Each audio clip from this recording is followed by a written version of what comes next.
Carter, the Power Bryant. Good evening, good sir. How are you? An early Blake Ruffino, because I have to go live later tonight. I'm not sure if I'm going to have the energy from doing your show for me to do my show.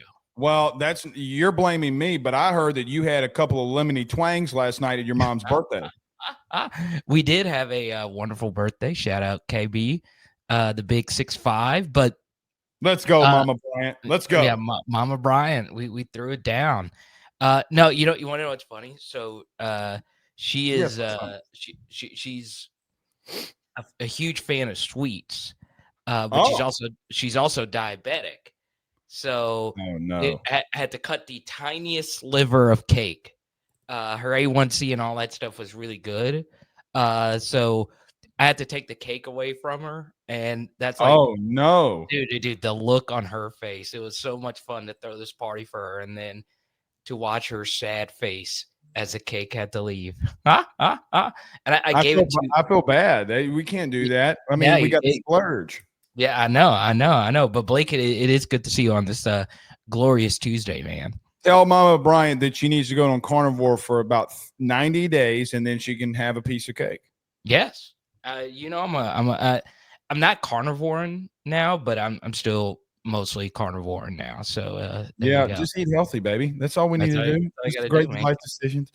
Carter, let's start off here. LSU announced the 3 players that they're sending to the SEC Media Days: Garrett Nussmeier, Whit Weeks, and Chris Hilton. Carter, just reading the vibe and the tea leaves from the LSU fan base, I think people were really shocked to see Chris Hilton's name on that list.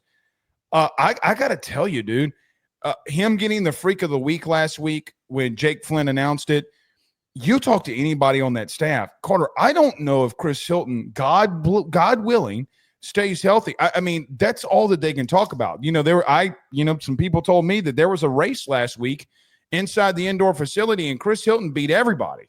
So there's some anticipation that Chris Hilton is – because of the Freak of the Week, because of the work that he's putting in, because of the 5 a.m. workouts that he's still attending, Brian Kelly selecting him, Carter, how big of it – I know it's not anticipating the season of what he's going to have. I think it is a statement that Brian Kelly is sending people. Yeah, and he's a part of a power couple. So that's right. With Big Foe. It's not really a shock to me, Blake. He was LSU's best receiver in the final few games. You can make an argument Aaron Anderson should go because he was overall more productive, but it's also a message. Would want to go. I'll also say this, Blake. It's also a message that Brian Kelly is rewarding the guys that committed and stayed at LSU. None of these 3 are transfers. One thing that drives me nuts is when you see these media days and a new transfer that came in just a few weeks ago is your team representative. Yeah, you saw like Jackson Arnold for Auburn is going to SEC Media Days.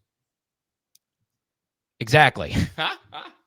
And here's the thing about Jackson Arnold that you didn't bring up just now is that he sucks. But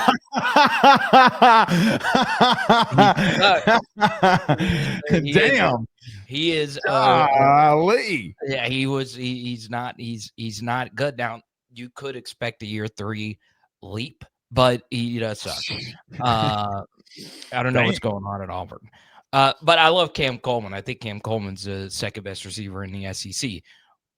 With that said, I do, man. I freaking love me some Cam Coleman. Just get Ryan Williams, and then he's 2. Yeah, I would have Cam number 2. I would. Okay. I'm a little bit higher on him than most. So okay, very interesting. Who would you say is it?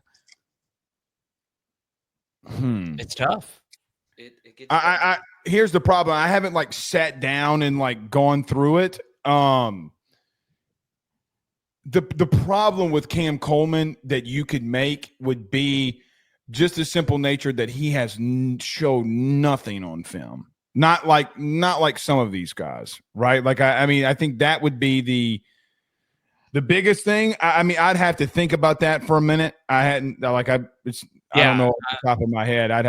I think Casey Concepcion at Texas A&M, it would be up there for me. I think, but that we'll see. You know who? Chris Hilton. Yeah, let's go, Chris. Yeah, Chris. Another guy I'm a little higher on is Ryan Wingo with Arch. I think they yeah, that's another one. I like Wingo a lot, but the truth still remains. You got Zachariah Branch that's also in the league now, along with Noah Thomas. So you got a lot of really good, talented receivers in the league. Yeah, and here's the thing that's also interesting about Chris is that this is a year 5 guy. With Garrett, part of the first real recruiting class for Brian Kelly. So, well, no, not first real recruiting class, but you get what I'm saying. The first class of people that's been here for the full 4 years, basically. Right. So I'm really excited to see Chris get put on the stage. I've gotten to know Chris's parents, just seeing him at games and whatnot. Awesome. They're great people.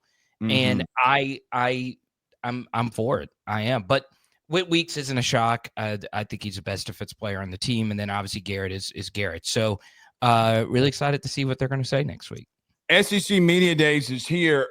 I guess, what are your biggest storylines that people should be reading? I mean, obviously, I know we could talk about Garrett. That's the biggest storyline. Heisman Trophy candidate. Carter, for me, it's edge, receiver, and then quarterback. But if I'm going to take Garrett out of this, because we just look. I mean, it's an easy talking point, and we talk about it so much. Yeah, of course. Edge, receiver, O-line probably should be the 3 biggest storylines going into SEC Media Days for LSU, right? Yeah, I'm with you on that. Obviously, there's going to be questions about who's going to line up where on the secondary. But, for me, Blake, I'm with you. I feel like we know that. As crazy as that sounds. Oh, you don't think we know it? I mean, I know Mansour Delane will start. And I know AJ Halsey's probably Ashton Stamps and Jakeem Jackson will rotate along with DJ Pickett, and whoever the 3 out of the 3 is best there will go to the other. I think. I was more so talking about the starters. Who you think the first one? But yeah, I think I'm with you. I think it's going to be Ashton Stamps and Mansour Delane and Deshaun Spears and AJ Halsey. And when they need a nickel, Cooley's coming in.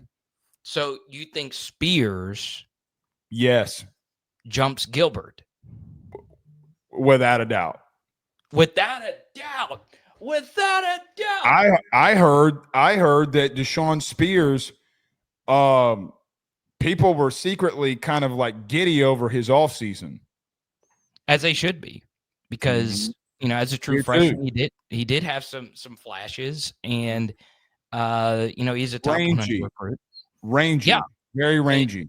And you go back to his high school testing, it's all really good stuff. But, for me, Blake, I'm for it. I would prefer Spears over Gilbert, but obviously Gilbert, in his defense, his best game last year was USC. So, he's been in the fire in some big games. So, we'll see how that plays out.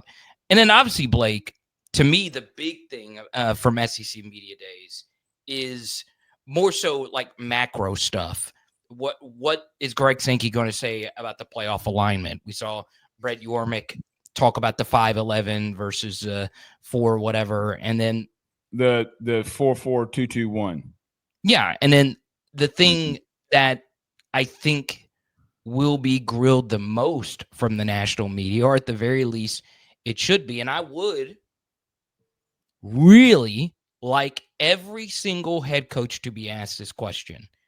Do you prefer a 9-game conference schedule or an 8-game conference schedule? Just so we can have on the record how everyone feels about it. And obviously Brian Kelly, nobody's even close to being the biggest proponent of a 9-game schedule than Brian Kelly, who has repeatedly said this, him and Scott Woodward for 3 years now. So we know where they stand on the issue.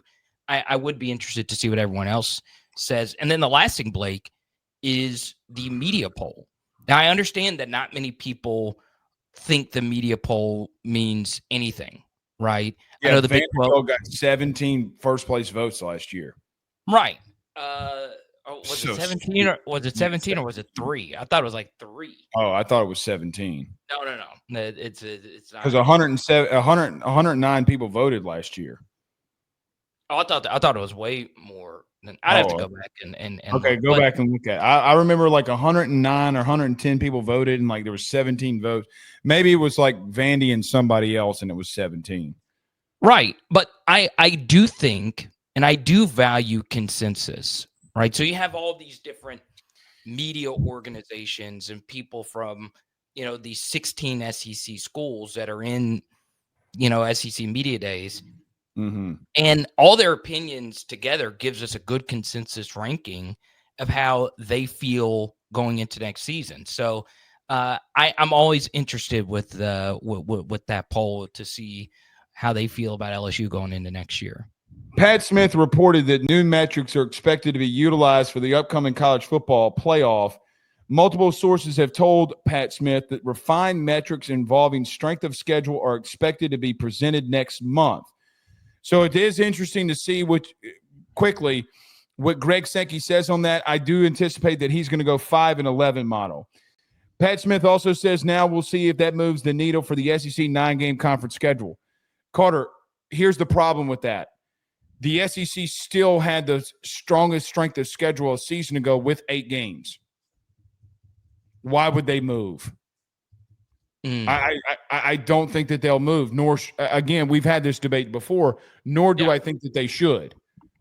Right. The average strength of schedule for the Big Ten is not the same as the SEC. Again, we're trying to create the real complaint here is like guys like, did you see Matt? I don't know if you saw Matt Rule's comments from Nebraska, but he came out there saying like, oh, well, we played 9 conference games. Buddy, I would trade my LSU schedule right now for your Rudy Poo-ass schedule. It is weak as shit. Well, let's do this. In the chat right now, type 9 for 9, type 8 for 8. Not your opinion. I'm talking to all your AYS viewers. Yeah, fine. They can give it. Yeah. Not your opinion of it should be 9 or 8, but what should be the case? What do you think is just? I don't think the SEC should budge at all. 1 year for me, it does not dictate, should not dictate what's happened in the last 2 decades. Carter, let me throw this your way. I did a massive deep dive on this, okay? Massive. Like, took me 2 weeks to do it. Okay. Hypothetically speaking, you and I and some others had issues with some of the teams that got in the playoff a season ago, anticipating that this goes to 16 teams. Carter, in 2023, Missouri would have gotten in over LSU, even though LSU holds a win over them. Okay? The problem was that Missouri played Southwest Missouri State in week 1, and LSU played the ACC champion in Florida State. Why should LSU be dinged and Missouri not? So there's a difference. There will always be differences inside their own leagues, but there also be differences of what Missouri will do that you cannot change, right? For an example, you're not going to be able to change Missouri from playing a weak ass out of conference, regardless of how many games that is. You can't change it, nor can you force them to, unless you go to a Big Ten challenge, and they have to do it. Regardless of that, okay, regardless of any of that, think about this for just a moment. Louisville would have been in the playoffs. Louisville, the Cardinals, would have been in the playoffs in 2023. In the last game that they played in the regular season, they got beat by Kentucky. I don't think that the SEC, for what it's worth, in the conference that our favorite team is in, needs to start making drastic changes until this starts playing out a little bit more. I think because of the playoff is moving and expanding, okay, why would you do that?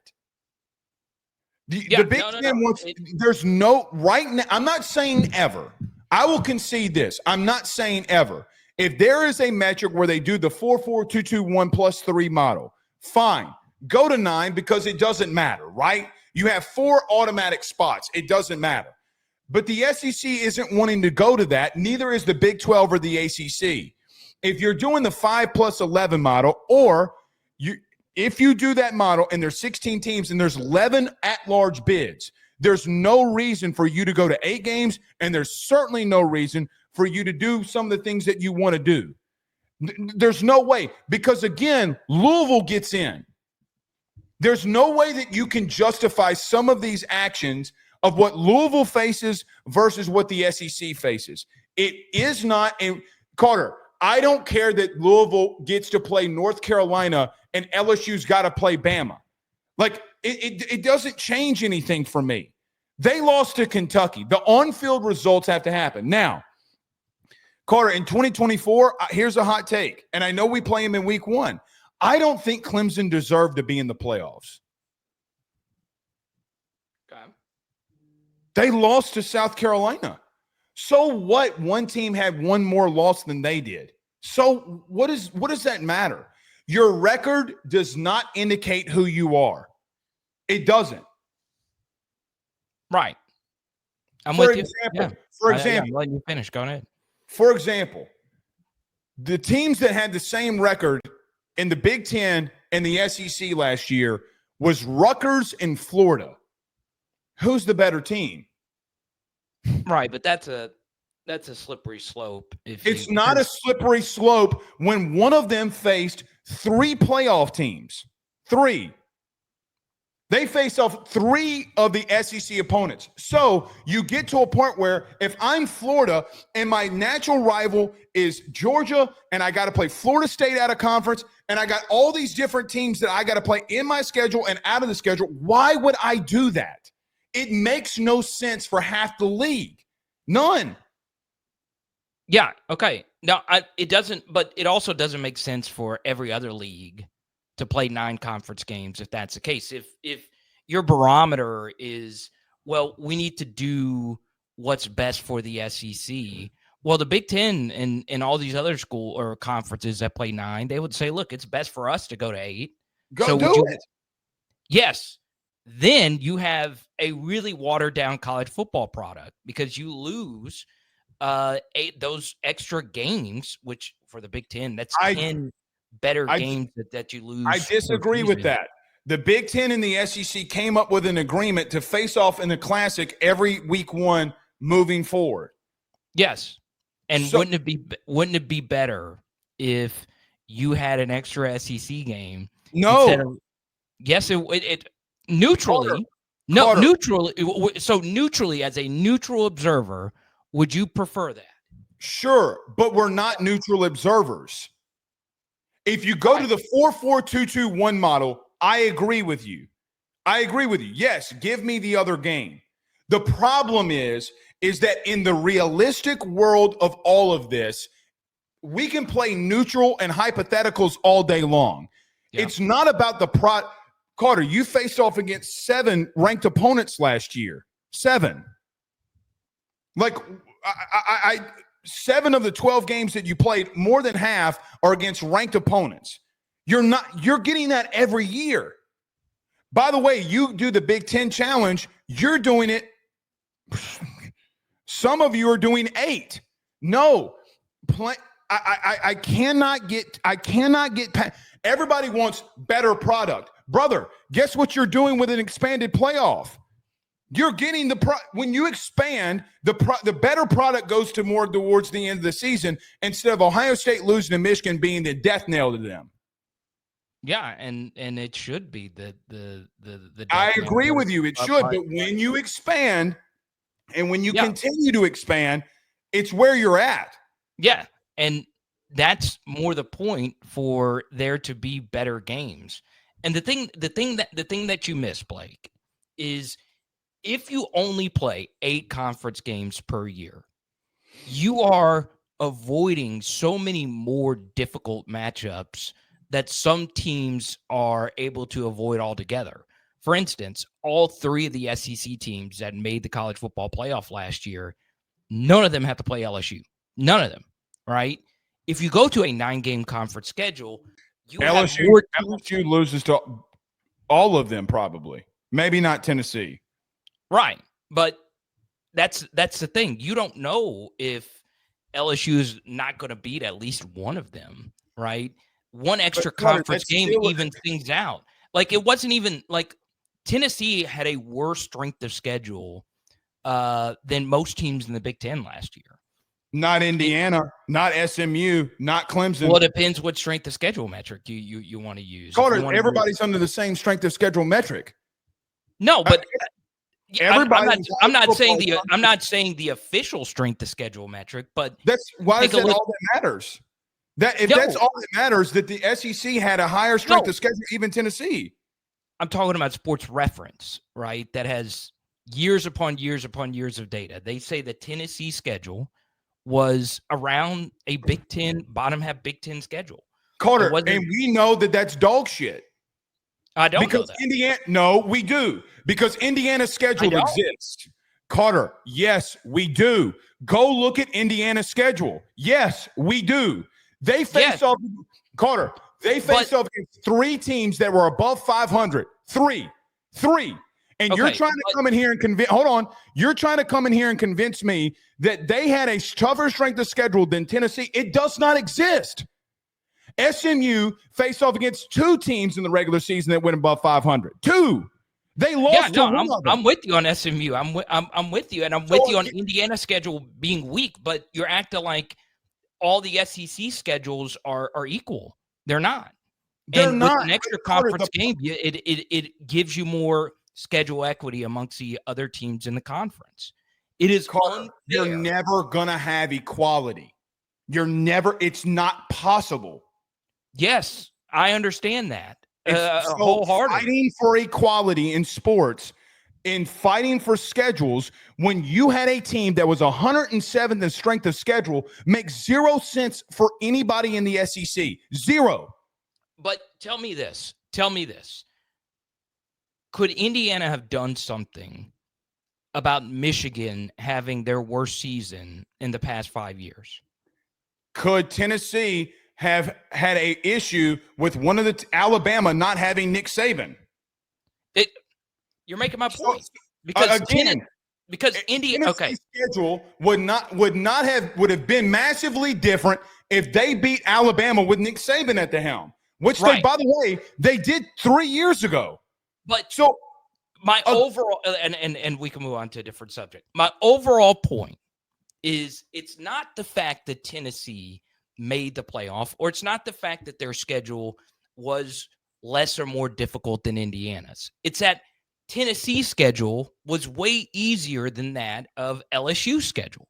Tennessee's schedule was way easier than that of Ole Miss's schedule. And guess what? And next year, the schedule flips, and you play all the teams that you didn't play. Right. But that's next year. I'm talking about a year-to-year thing where if you have an extra conference schedule, or an extra conference game, more teams are going to play one another. Right? I understand the argument. Carter, you can't do that, buddy. You cannot do that. You can't take the outlier of Tennessee, because I can run right back at you and say, so let's do another. Let's do another. Okay, outlier. Let's do Georgia now. Georgia had an absolutely brutal schedule, and I add another ranked opponent to the 10 that they played in the regular season. Okay, and then what about Texas?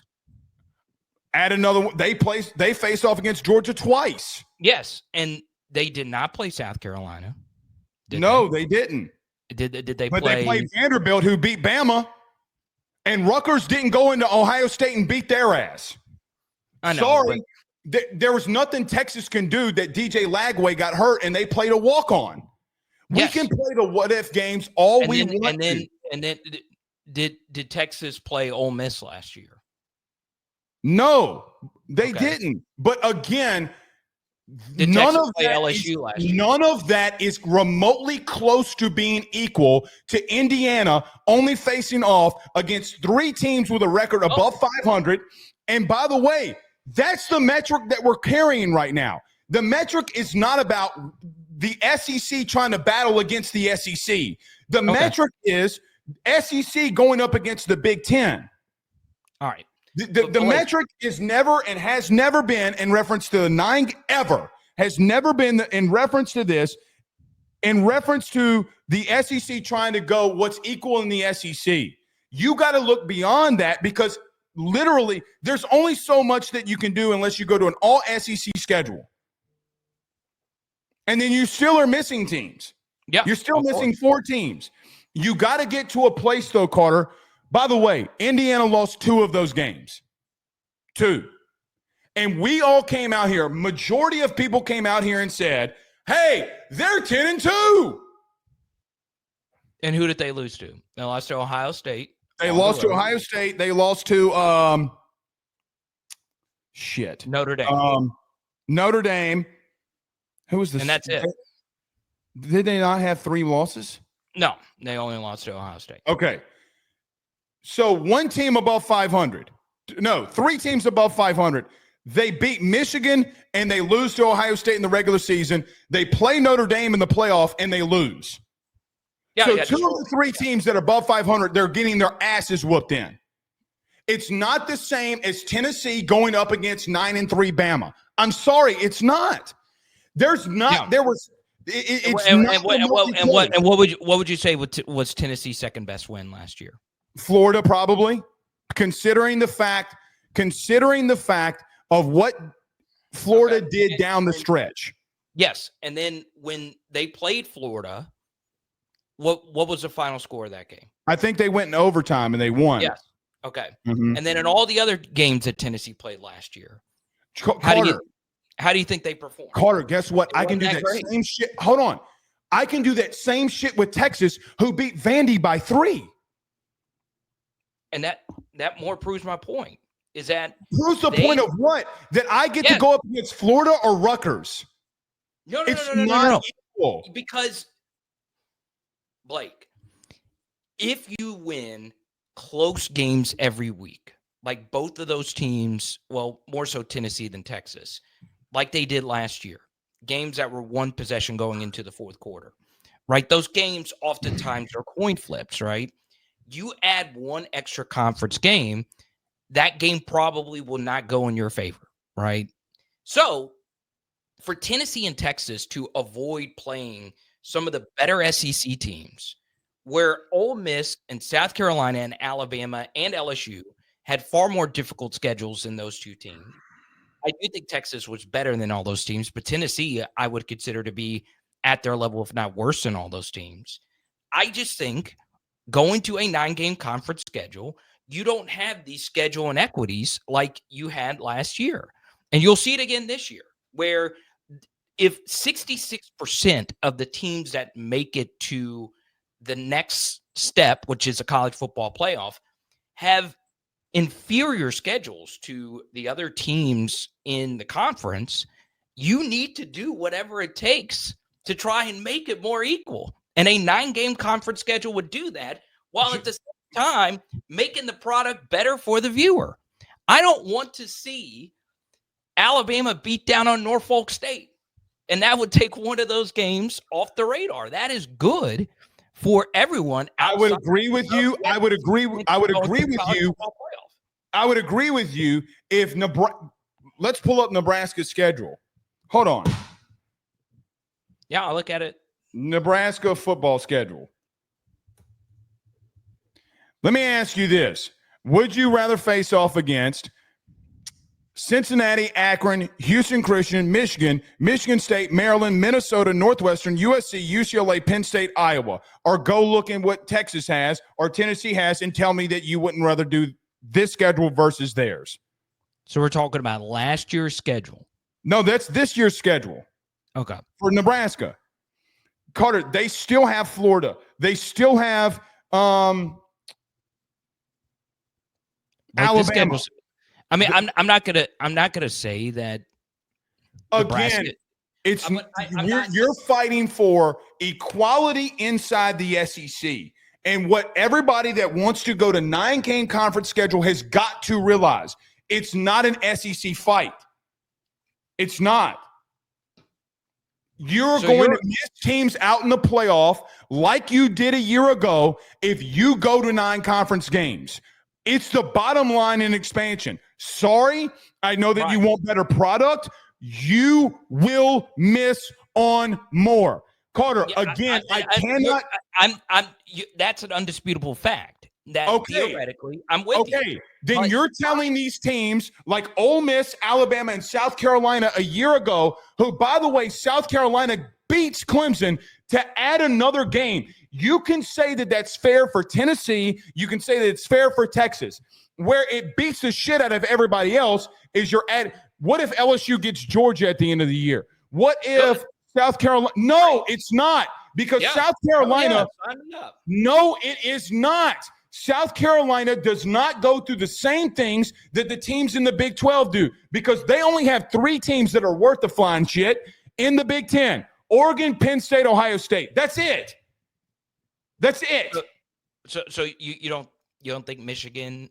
No, Carter, they couldn't. Carter, they were dead. They were 130th in the country in passing last year, and everybody blamed the quarterback. They didn't throw the ball. Yeah, no, but I'm talking about moving forward. Sure, but they got to go better than 8-5.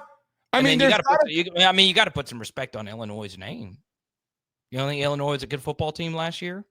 I would take, in a regular season game right now, without South Carolina having a 4th-string running back at slot receiver, I'm taking South Carolina. Both of their starting safeties that got drafted in the first 2 rounds of last year's NFL draft, they played a half. Rockets, yeah, I'm with you. Yeah, but everybody's like, "Oh, Illinois was better than South Carolina." No, the fuck they weren't. I'm sorry, they weren't. They had a 4th-string running back at wide receiver. Yeah, but please spare me. It counts for something, though. It doesn't count shit for me when you have all those guys opting out at halftime. Yeah, but it's not like Sellers wasn't out there. You know, sure. It's not like Dylan Stewart. Two of the top 3 safeties did not dress in the second half. Right. But that's like saying in the bowl game against Wisconsin a couple years ago, well, you know what? Wisconsin beats LSU, but we would come in here and say, well, Malik Neighbors didn't play. Jaden Daniels didn't play.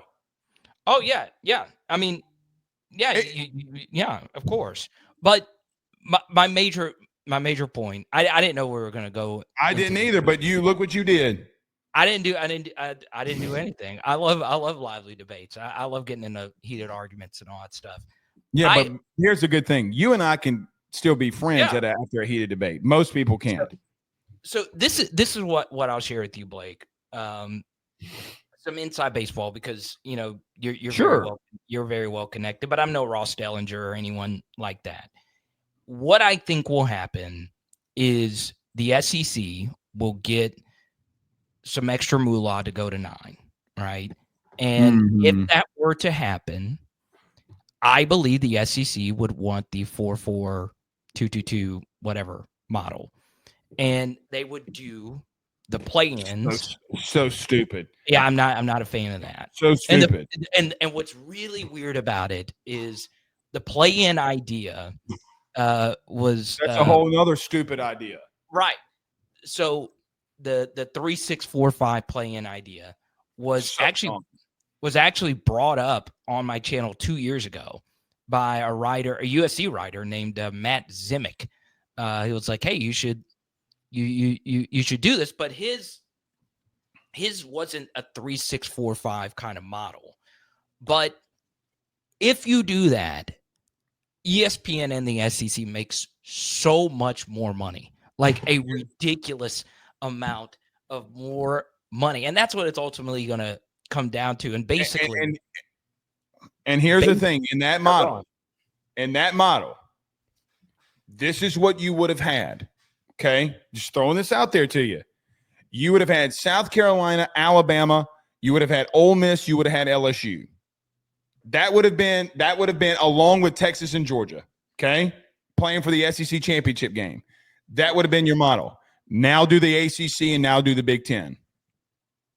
If they did play-ins? They have to, because there's no way that you agree to you doing play-ins and them not having them. There's no way that happens. Now do the Big Ten. Well, No, bullshit. No, stop. That's not what I was going to say. That's not what I was. Now do the Big Ten. Now we're getting to a place where shit's not equal. Well, I would need to see the Big Ten teams in that Actually, it wouldn't have been LSU. It would have been Tennessee. But regardless of that, now do the Big Ten. Listen to me. Go back in 2023. Go back in 2022. Go back in 2021. Go back in 2029 or 2019. I took COVID out. Go back and look at the 16 teams that would have been in the playoff. I'm telling you, the SEC should not, for their own sanity, go to 9 games, and they should not go to the automatic qualifier. It will be the death of them. It will be the death.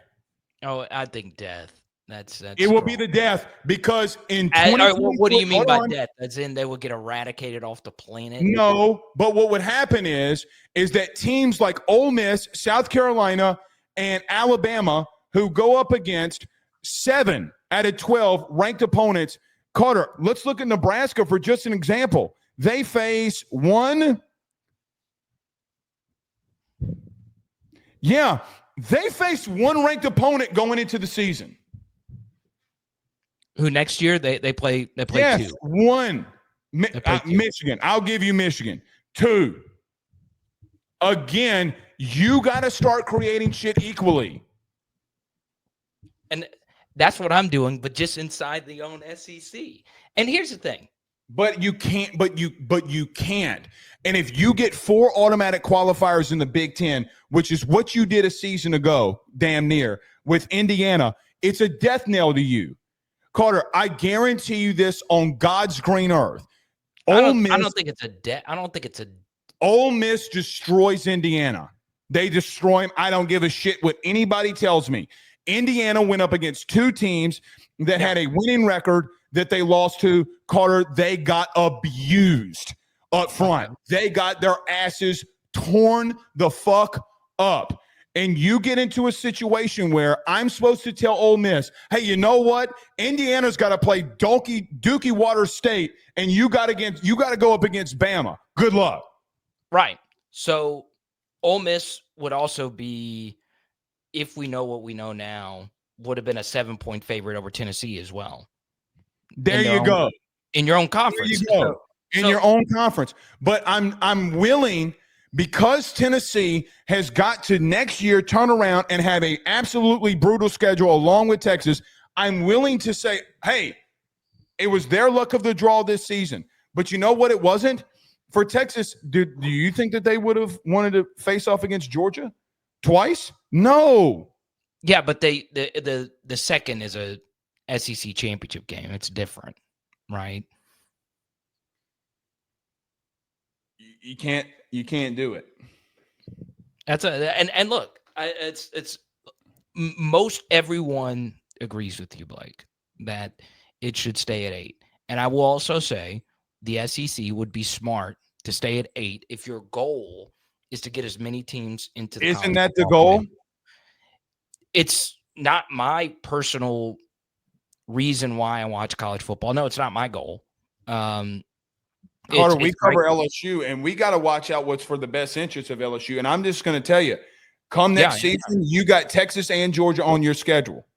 Right. Texas and Georgia and Clemson at home. Yeah. Brother, there's not a tougher schedule than that. It doesn't exist. Yeah, okay. My thing, though, is you say that. Would you say that to Scott Woodward and Brian Kelly to their faces? Yes. Okay. Without wholeheartedly. I've called line up the meeting. Because I'll happily don't think that Scott and BK are right on this at all. I think they're desperately wrong. Desperately wrong.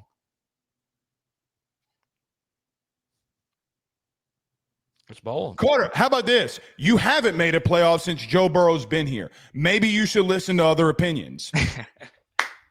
Now, look, I will say 1,000% that it is better for you to make the playoff in an 8-game conference schedule.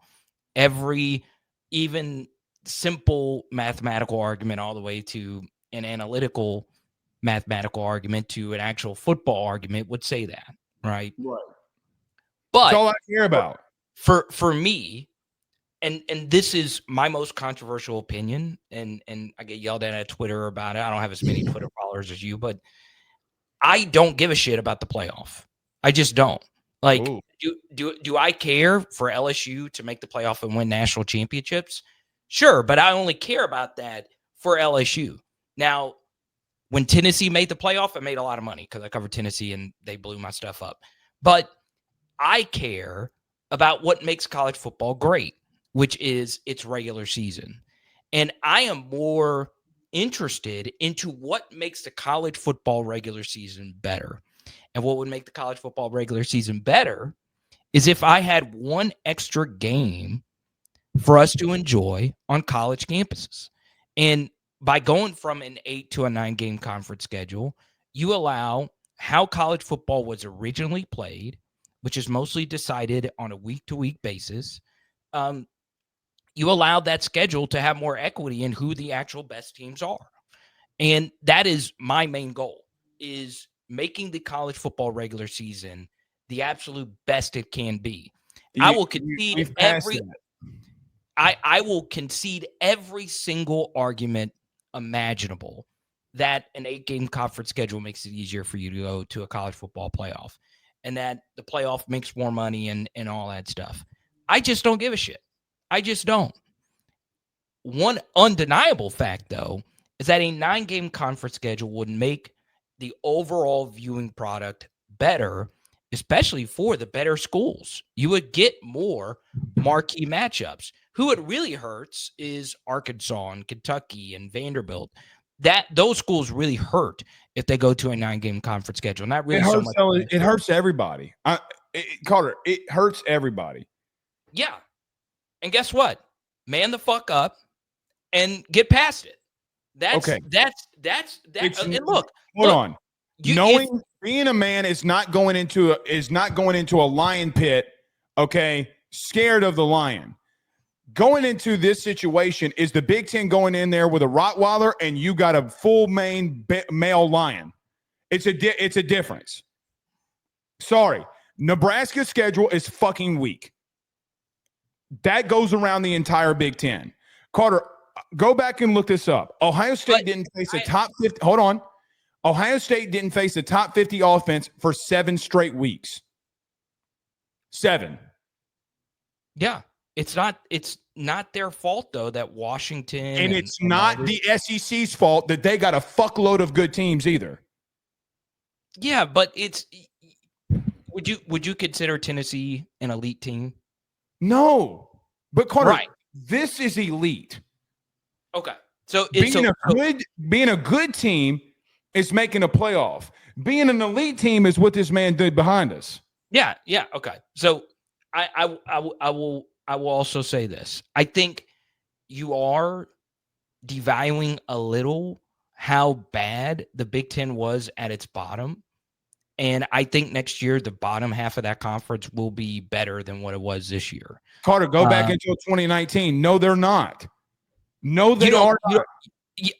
Carter, we have previewed almost all of the Big Ten teams. No, they are not. So you don't think Michigan State second year under Jonathan Smith they're going to be a little bit better? You don't think? Sure, they might be a little bit better. Right. Sure, and you don't think Purdue lost 13 dudes to the transfer portal on defense? Right. I'll concede that, but I like Jonathan Smith as a coach, and I think they'll be better. Just because we like him doesn't mean that he's going to be better. Yes. I mean, Carter, I'm sorry. There's no other way around this. And by the way, we're only talking about the Big Ten. We've only talked about the Big Ten in this argument. We have massively and grossly left out the ACC and the Big 12. Even if you conceded the Big Ten and said, okay, you're on equal playing field. You're not, but you're on equal playing field. Now explain to me the ACC and now explain to me the Big 12. Right. And how many ACC teams would be getting in the 5-11 model? The 5-11, you don't know. But I do know the 5+7 model, and they got 2 teams in that did not deserve it at all because Clemson, the ACC champion, literally got beat by 3 SEC teams, embarrassed by 3 SEC teams. Yeah. Carter, they played a third of an SEC schedule and got their shit kicked in. So what would be your perfect college football plan? My perfect college football would be just like you do in college baseball. You have an RPI level system, work out the kinks, and you're an at-large bid. Now, they do if you win your conference tournament, but it's different there. It's different. Well, yeah, there's 1,000 more teams. Yeah. Right. I think that there's some things that got to be changed. I would do, if you win your conference, that you get in. Okay? I do kind of agree with that. But at my core, I want the best 16 teams in. I don't want the ACC, Big Ten, SEC for that matter, when they're in a down year. If a team does not deserve to be in there, SMU, Boise State, Arizona State, Carter, Arizona State lost 2 games last year. How can you justify, well, Blake, they played close against Texas? I don't give a flying shit. They had a bye week. Slot, though. It's one slot. Carter, that one slot. Carter, one slot. Carter, that one slot. Hold on. That one slot holds out LSU in 2023 with Jaden Daniels. Go look it up. You were the 13th ranked team. It holds you out. There's no way you can justify leaving that level of team out versus a team that got their asses fucking beat on the field by a team that finished 4-8. Sorry, it does not exist. And does that rush defense stop Cam Scatterboo and Sam Levitt? Yes. You know how? You know how? Because Jaden Daniels scores 70 on them sons of bitches. And LSU would be rightfully favored, but I wouldn't say a gazillion percent that LSU and Jaden Daniels in 2023 would make Cam Scatterboo piss himself this time instead of throwing up on the sidelines. No, I'm with you. I think LSU would win. They would wax that fucking ass. Jaden would wax that ass. Yes, they would. They would wax that ass, and you know it. They wouldn't. I wouldn't say you Carter. Can't. We literally justified Texas not having a bye game over Arizona State. Cam Scatterboo. Cam Scatterboo. Scatterboo, Scattahoo. We whipping that ass. I don't think whip is Jaden Daniels would have 5 touchdowns before half. No, I'm with you on that. It's just they would have death by 1,000 cuts us. Cam Scatterboo 7 yards. You know good and well we would not have been able to Major Burns would have whipped their ass. Yeah, I'm sure. No, look.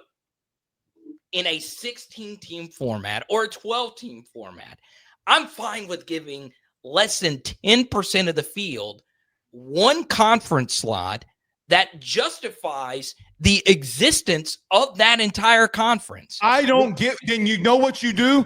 This is what you do. You call 1-800-CALL-A-HO and you tell SMU to pick up the phone, call LSU and schedule a preseason game and get notoriety and beat them sons of bitches.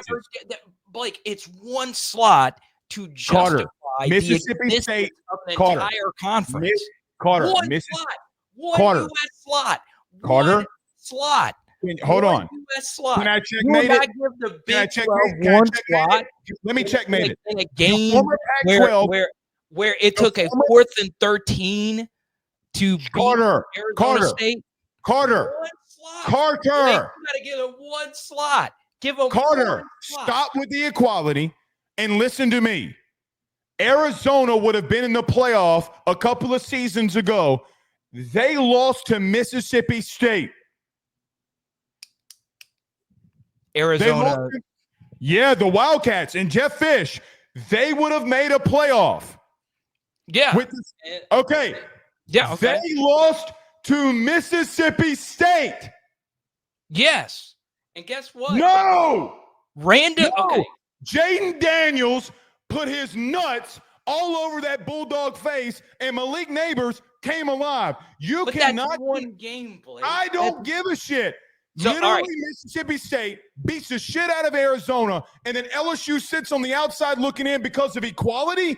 Screw the equality. It's only one slot. It's only one slot for everybody.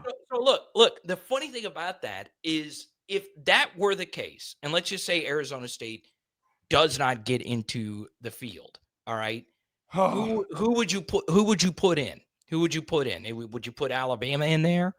I would rather, as much as my whole take last year would have been, I thought South Carolina at the end of the season, in the regular season, or Ole Miss were the better teams. Just because they lost to Alabama does not mean that's who they are right now.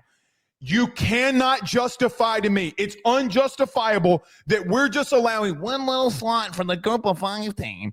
Boise State was cheap water. One U.S. slot. One U.S. slot. One slot. One slot. Okay. And you know what? You keep talking about equality in SEC schedules. What about isn't even equality? We're talking less than 10% of the field. Less than 10% of the field. Carter, it's more than 10% of the field, by the way. It's more than 10% of the field, by the way. 1 out of 16 is not 1% of the field or 10% of the field. It's not. 10 out of 100 would have been 10% out of the field. It's not that. You're getting to a place where, Carter. Yes, it is, Blake. You're not, because it's not just one. Hold on. Less than 10%. Carter, for the love of God. 16, I know I have a journalism degree, but Carter, it's 3 Carter, it's 3 teams, 3 conferences that you got to do that for. So it's not one out of 16. It's 3 out of 16. Because if you're giving one slots to all of them, it's 3 separate teams that you got to do that for. Meanwhile, Alabama, LSU, South Carolina, Ole Miss sit on the outside. Boo-hoo. No. Ole Miss lost to fucking Kentucky. I don't. They lost to fucking Toledo. They lost to Mississippi State. Mississippi State. Yes. Mississippi State. And we're talking about Kentucky. But that Mississippi State team that Arizona lost to wasn't as bad and guess what? as the Mississippi State team. And you know what? There's something that Ole Miss has got that they don't. They fucking beat Georgia. Okay, cool. Okay. Give them a What's ribbon. Arizona State's best win? What's Arizona State's best win? From last year? Yeah, what's their best win? So if we're judging everything based on best wins, then Kentucky should get in over Arizona State. No, Carter. LSU, when they won a national title, lost to a 6-6 Florida team. Spare me on, they slipped up one time. Who gives a shit about that? You know good and goddamn well that there's no way that you can justify the situation at hand with Ole Miss and Arizona State. Don't come in here and tell me that you can. No, Blake, there's not. Ole Miss, I think, would have given Ohio State their best game in the playoff.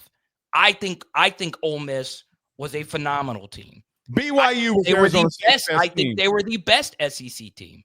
I think on a neutral field that they versus Arizona State would be favored by 8 or more points. But here's the fun thing about it, Blake, is you sign up to play in the best conference. You get more money to play in this best conference. All right. If everything was about the playoff, Ole Miss should leave the SEC and go join the Big 12. Guess what? Well, then guess what? When those other little itsy bitsy schools who can't do shit go up against SEC teams, don't lose to a 3-10 or 3-2 or 2-10, 3-9 Mississippi State team. Sorry. That Mississippi State team was not. I don't give a flying shit.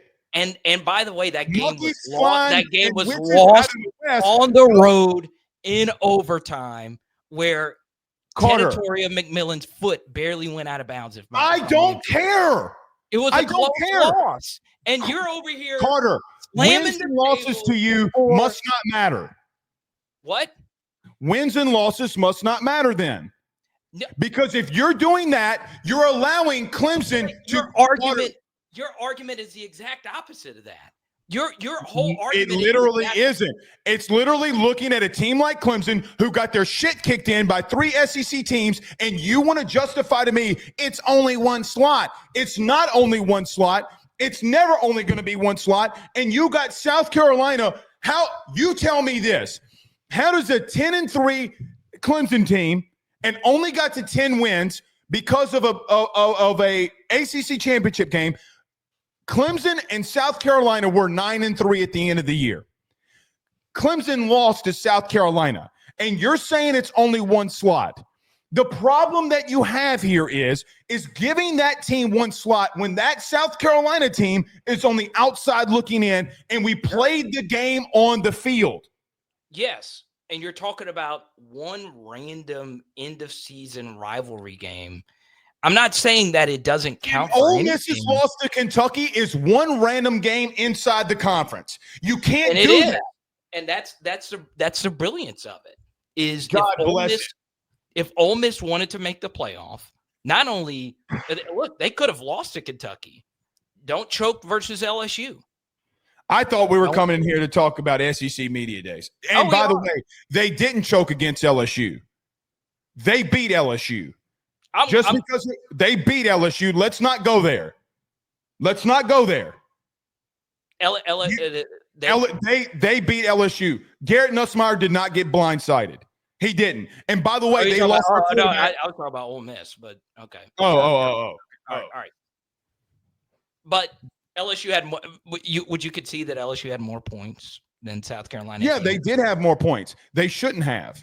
Okay. LSU got a massively lucky break. Okay. Would you agree with that? Oh, yes.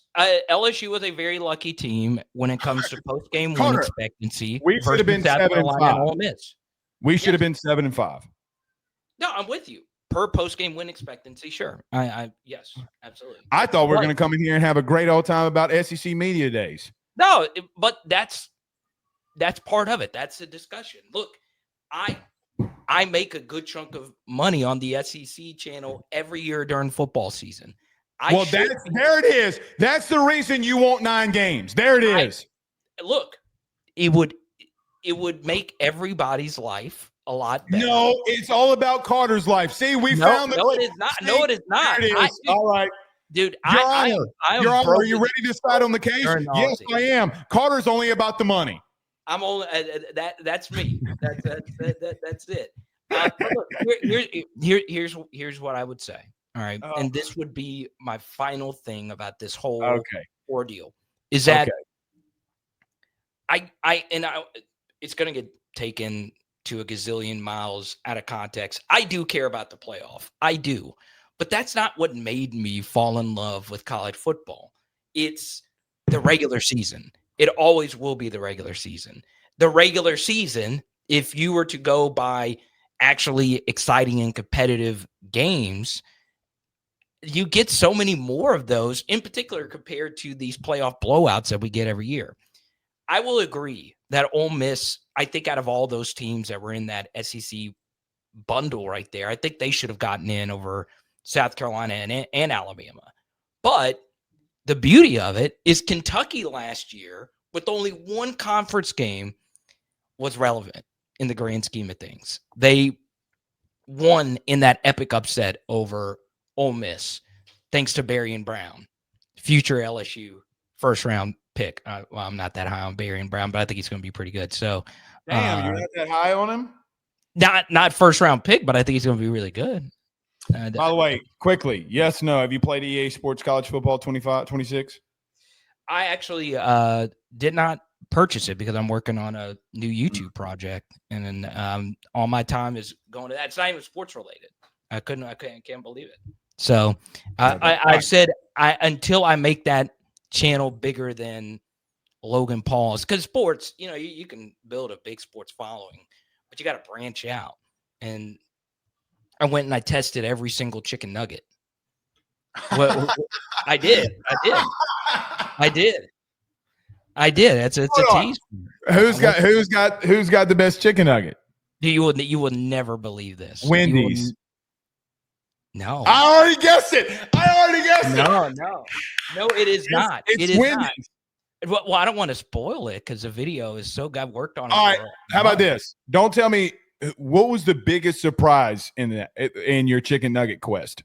The best fast food chicken nugget. I'm not going to say the best. Don't tell me. The most. I will tell you the most surprising per expectation was Taco Bell's chicken nuggets. Everybody said that. My wife said that the other day too. Dude, look, Corey's been rocking with me for years. All right. Corey said it at the same damn time. Corey said it at the same damn time. How about that? Okay. Corey has supported me since PHL had like 20 subscribers. and how about that? I think true story, I think I blocked Corey once, and then he had to watch on, and I never blocked people. I don't know what it was. And then he had to start watching on his girlfriend's channel. That's how much Corey has supported me. But Corey and I, we have good wavelength then. If you got Spider-Man 69 is the new whatever that guy's name used to be. Yes. Oh, it is? Okay. Yeah. So they discontinued him, so they only have tenders. So I went and I tried the Taco Bell tenders. Not nearly as good as the nuggets. Swear to God. How about that? Okay. Dude, you would think that adding size, but it's I got to be honest. There's only one meal that I get from Taco Bell.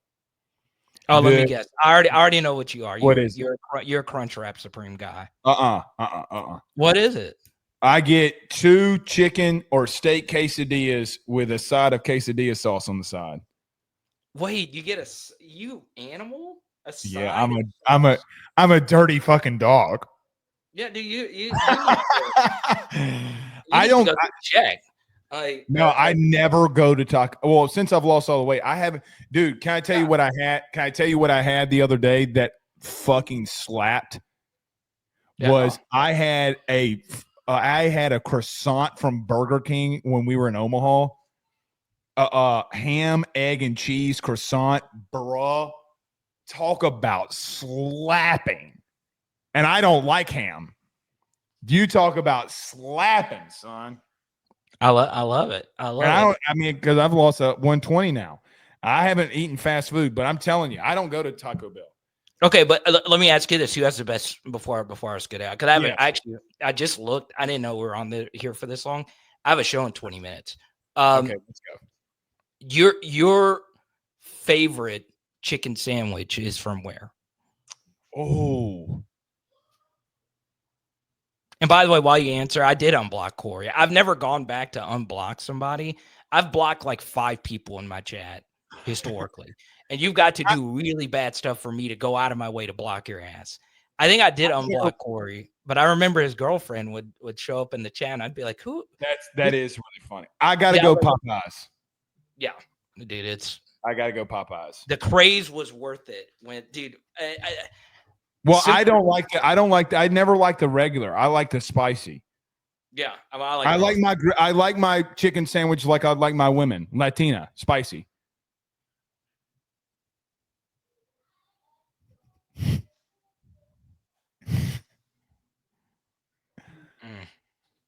I'm trying. I'm not offended by that. It's just there's nothing better than a nice Latina woman. I hope is Megan. I don't know. Well, there's a reason I'm saying it. No, she's not. I didn't know Megan had distant. Latina. I didn't know that, Megan. Let's go. All right. Dang. So that means she can. That means she can cook. She's elite cook. Oh, my wife is an elite cook. And then the 2 times I come to visit you, I Totina's Pizza and. In fairness with the pizza. Well, actually, it's Totina's Pizza both times. Hold on. In fairness to the pizza the first time. Okay. In fairness. Well, the second time it was because the kids were eating it. The first time we were going through a whole house remodel. Yeah. Yes. Okay. All right. I'm going to watch your show. Thank you, buddy. Hey, by the way, to anybody who thinks I don't love you, you know that I love you. Oh, you hate my guts. You know, and you have my house address. You have my house address. I've never been to your house. You've been to my house twice. Oh, you don't want to come to my house. Okay. It's nothing but trailers over here, man.